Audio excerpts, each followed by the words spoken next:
Richard Medcalf. Welcome to the conversation today. Jonathan, hey, it's great to be here.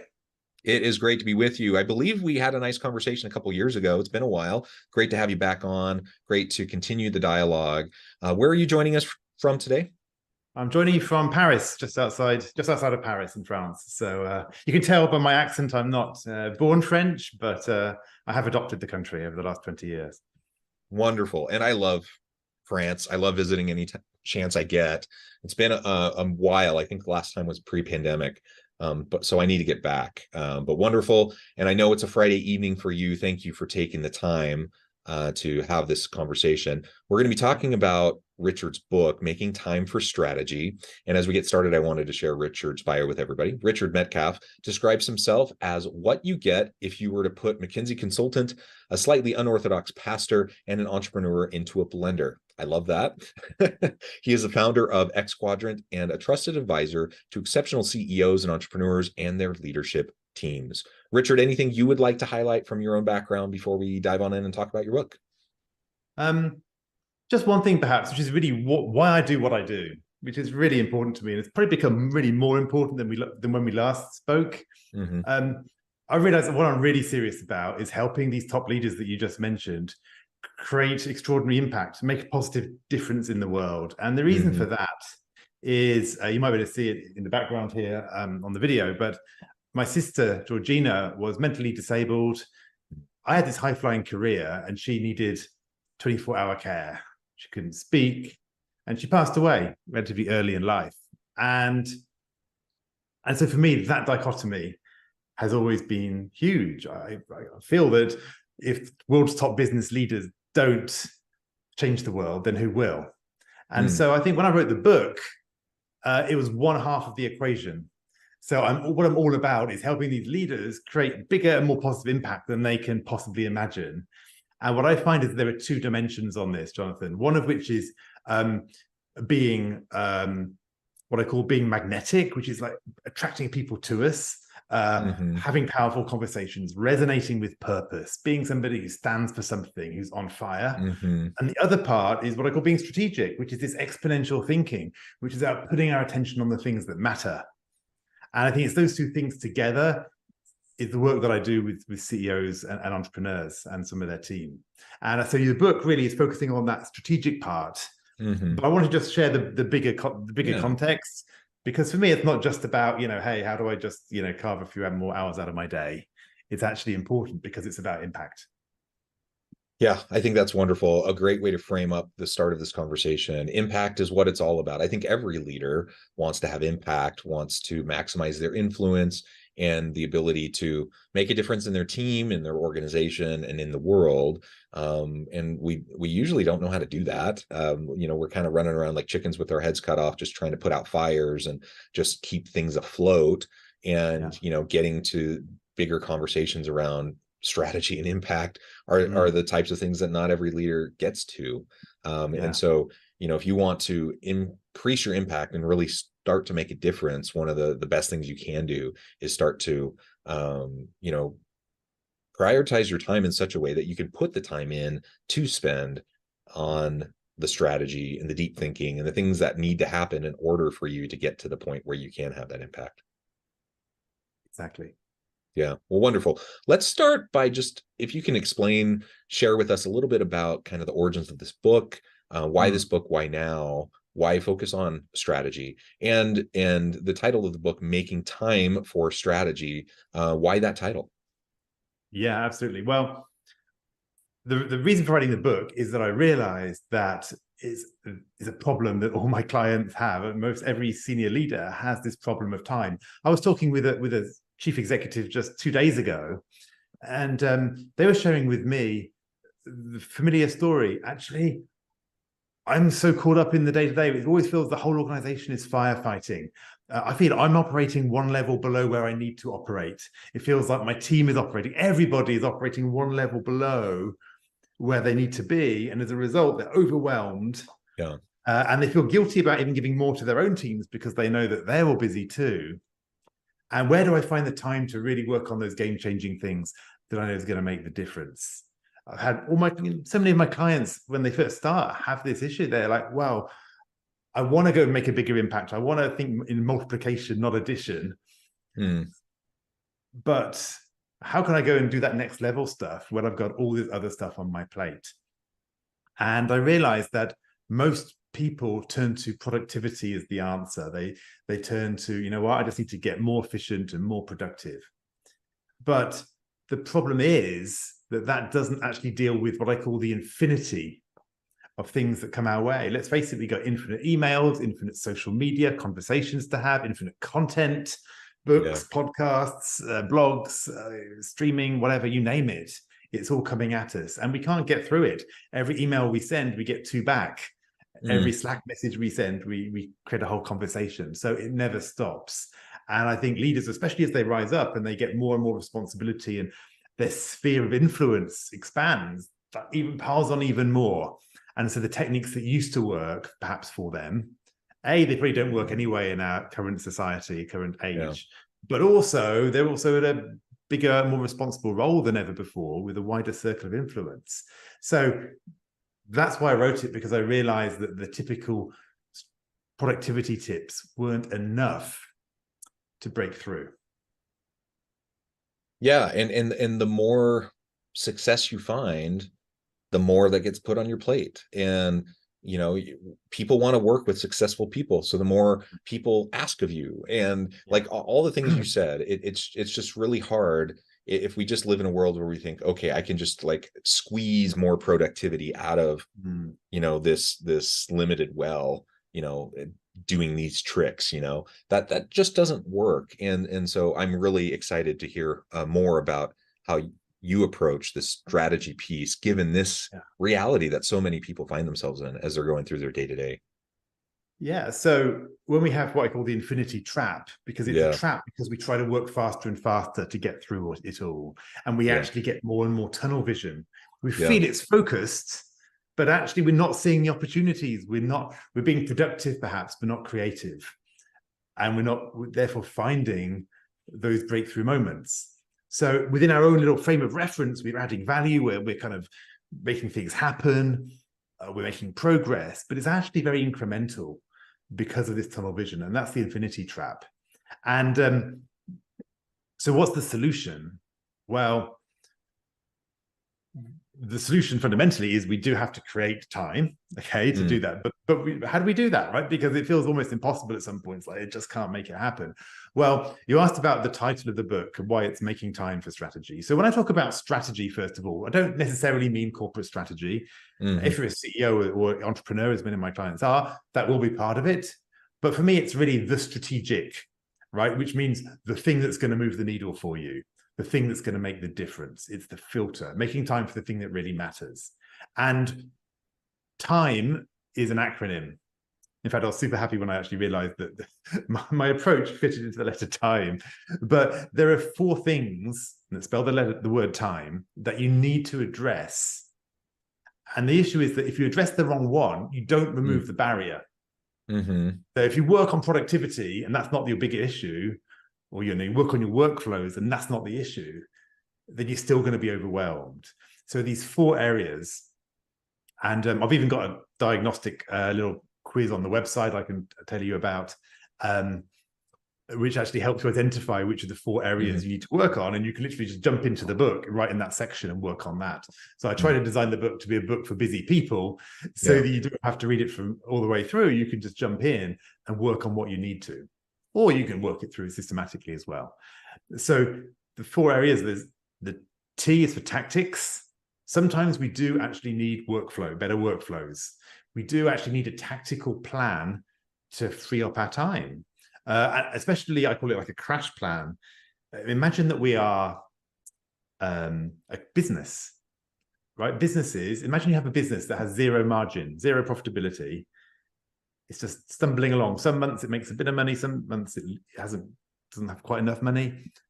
It can't really invest in the future, that business. It can't really build a new plant, invest in marketing, catapult their future, right? They're kind of stuck until they get additional margin. They're a bit stuck and it's very fragile. Well, for most leaders, that's the same. We're like that business with our time. We've got no time to invest in future success. we're bumbling along, using up all our time on the day-to-day. So we do need a plan, which I go through in the book, to really say, okay, let's do an inventory of what your current commitments are, how strategic they are, and then it's build a fast-acting plan to rapidly free up some time and make a big difference. Because let's face it, if you're in that business owner who's not making any money, you probably need to cut deep. You probably need to make some big changes so that you're not just playing incrementally at the edges with, you know, a few minor savings. So tactics involves shifting, getting rid of things in our commitments, but then maintaining that and having some more sustainable workflows going forward. So that's the tactics. Tactics, wonderful. And as I'm thinking about, and maybe this will come later, so if it does, just say, hey, just wait just a moment. But the tactics piece, it sounds like part of this is a boundaries kind of exercise, and understanding what your boundaries are. Like just yesterday, I was thinking of, you know, there's this particular leader that I had been working with, and we've been going back and forth, and this project has really become a huge time suck. And I feel like I'm always being asked in an urgent way to respond to their procrastination, their lack of organization, then it gets translated to urgency towards me. And we end up rehashing the same stuff over and over and over again, usually with long periods of nothing happening in between, you know, and at some point I'm just like, you know what, it's not my core job. It's not really my responsibility. I'm trying to be a good team player. I'm trying to be helpful. But this is just not worth it to me or my team to continue to do this. And so I'm just going to have to set up a boundary. I'm happy to work with you. I'm happy to continue to try to collaborate in this way, but this just does not make sense. So, you know, establishing a boundary, when you have that kind of a candid conversation, then either, you know, you can say, okay, I guess we're done collaborating, or you can say, okay, well, let's revisit how we're actually going to do this in a healthy way, in an effective way, to actually make sure things are moving forward. We're not wasting people's time, etc. So part of it seems like perhaps a boundary conversation. Yeah, I talk about boundaries actually quite a lot in the book, but that actually fits nicely into the second area, which is influence. So, as I said, the reason this is not just a productivity challenge is there are some tactical things, but it's also a leadership challenge. It's actually influencing your stakeholders, because I like to say, if you want to go on a diet, the sabotage is most likely to come from your family, because they're the one they want a chocolate cake and they don't want to feel bad about it, right? Where you virtuously saying no, so they're going to kind of tempt you, and unless you've really had that conversation up front and That's really so established what I want to do, you can do it. You know, you can have what you want. I'm not going to. It's fine. Don't feel guilty. You know, you can have that conversation, and then when they say, "Okay, we'll support you in it," then you've got allies and not saboteurs. Too often what we do is we come up with a plan and we go, oh, I can't do that because my boss won't agree, or the other people in the company won't want me to do that, or my customers won't accept that. But have we actually had the conversations to renegotiate those boundaries, to create some new boundaries? And so influence is really important, because otherwise we can't implement our tactical plan. It will fall flat because we are trying to change, but nobody else knows they need to change. So in the influence part of the book, I talk about that. I actually think it's an overlooked area. When people do the assessment that I mentioned, the Making Time for Strategy assessment, and they get a score, they get their overall score, which they can benchmark. We've had hundreds and hundreds of leaders do it. But also, you get to see which is your limiting factor. And I find that influence is, out of the 4 areas, it's the fewest number of people think influence is their limiting factor. Interesting. And I suspect that that's not actually the case. I suspect that people underestimate how much that is actually holding them back. Because at the end of the day, if you can get your boss on your side, if you can renegotiate with your stakeholders, your customers, your peers, your team, and create a new agreement, that makes a huge amount of difference. But often we don't do it. We don't have those conversations. We don't have the bold conversations. We don't express our needs clearly. We don't explain why it's going to be better. So I think influence is right. It's uncomfortable. That's it's a nerve-wracking conversation, because, you know, people want to please people. You want to be seen as successful, and you want to be a team player, etc. So it can really be a challenge to be willing to have those conversations. Yeah, exactly. So that's the influence part. And then the flip side, if you then move on to the next one, is mindset. So often it's what we believe is possible, necessary, and desirable that holds us back in this area. So it's not just a leadership challenge, it's also a personal transformation challenge, because we just might feel that we have to be busy to be valuable, to be productive. We might feel that if we're not hyper responsive, then that's a bad thing. I like to say, well, imagine you try to get in touch with the president of the USA or your company's CEO or whatever. It's like, well, perhaps they wouldn't be responding in 5 minutes, and perhaps you'd be actually quite happy that they've got better things to do. They're an important person. So what if you're an important person, you have important things to do, and you're not getting distracted? So trying to hack people's thinking and help them realize that perhaps their addiction to instant responsiveness, or addiction to adding value, or need to people please, or all these things, perhaps we need to let those go, and find a different way of thinking about things. So I like to say we want to prioritize contribution instead of being governed by our fears, which often happens. So that's mindset. And that's interesting to me personally, because I tend to be one of those people. I'm not sure if it's a style thing. I don't feel like a huge amount of pressure personally to like be the hyper responsive person, but I am. And, you know, I always feel really bad if I'm like, I was a little bit late for this conversation. I felt horrible about that. I hate wasting people's time. And if someone contacts me, you know, I want to be on top of things enough to be able to respond to them quickly. And, you know, again, I don't feel like a huge amount of like weight or pressure, and I don't feel like I'm like burning myself out to do it, but I do tend to kind of be that hyper responsive person, and it probably impacts me in ways that I'm not even aware of. And it probably diminishes my energy in ways that I'm not aware of as well. Well, I think the challenge is really, what are you missing out on? So what would happen if you created more space in your life, more space to think and reflect? We've dumped into the tactics, but I suppose I want to just go back up one level. What are we trying to create here? I call it strategic time. And it's time to think about and work on the game-changing projects, or the things you need to shift. And the issue is, so often we don't create that time. We don't have that creativity. And so we just take the hard path. It feels like it's just the direct path, but it's the hard path. It's where we're just trying to add the effort in.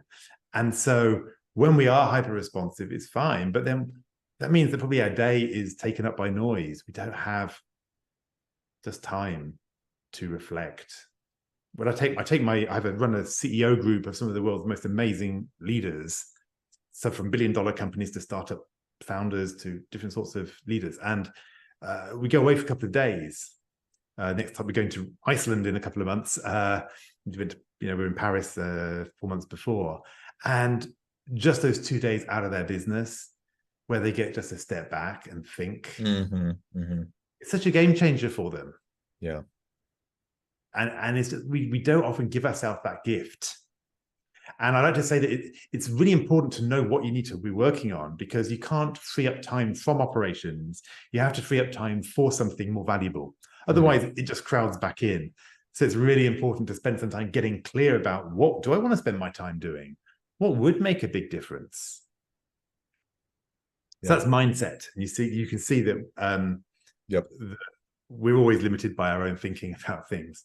The final one is the environment. Environment is the E in time. And environment, but what I mean by that is really your company culture. So there are some tactical things about our own personal environment that we can deal with, such as minimizing notifications and these kind of things. But it's also the question about, well, how do I create an environment around me where we are promoting strategic time, where we are having a culture where it's okay to stop and think and close the door and reflect, and not just feel that we have to be in production mode all the time, but also be in creativity mode.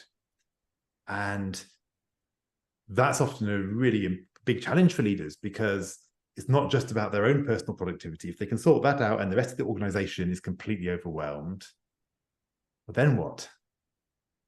So the time part is really helping them think about, how do I create that language, create that discussion, that conversation within the broader company, and how can we put into place some behaviors and some rituals that promote that.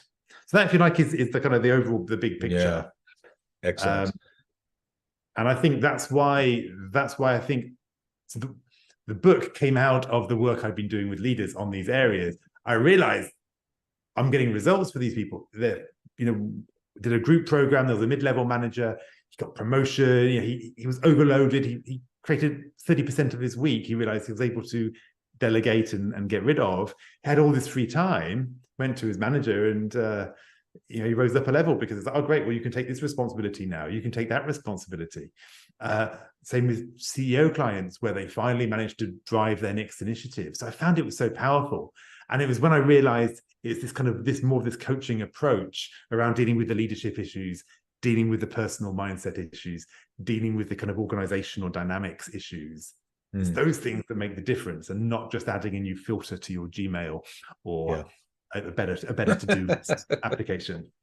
Yeah, absolutely. Richard, this has just been a great conversation. I really appreciate you walking us through the TIME acronym and some of these kind of tools and approaches that we can use to free up the time so that we can, you know, focus on the strategic pieces, have those reflective moments, and get unplugged a little bit, at least, so that we're not just running around putting out fires like chickens with our heads cut off all day, but actually getting to the second level kinds of work that we all want to do. I think we all are hoping to be able to do that kind of stuff. I note the time, I need to let you go, but before we wrap things up for today, I just wanted to give you a chance to share with the audience how they can connect with you, find out more about your work, your team, where they can find your book, and then give us a final word on the topic for today. Yeah, sure. So first of all, my name is Richard Medcalf with a D and no E. There's various ways of spelling Medcalf, and my company is called X Quadrant. So it's just the X and then the word quadrant. And if you want to find a bit more, first of all, find me on LinkedIn, hit me up. I'm always putting interesting and valuable things out there. Go to makingtimeforstrategy.com if you want to find out about the book. There's the links to Amazon and all the other things there, as well as you know, some reviews and all the other stuff you might want to find out about. And actually what I'll do is I'll set up a special link. If you go to xquadrant.com/HCI, then I'll actually put the link to the Making Time for Strategy assessment there and some other bonuses as well. So that's probably the best place to go to get everything in one place.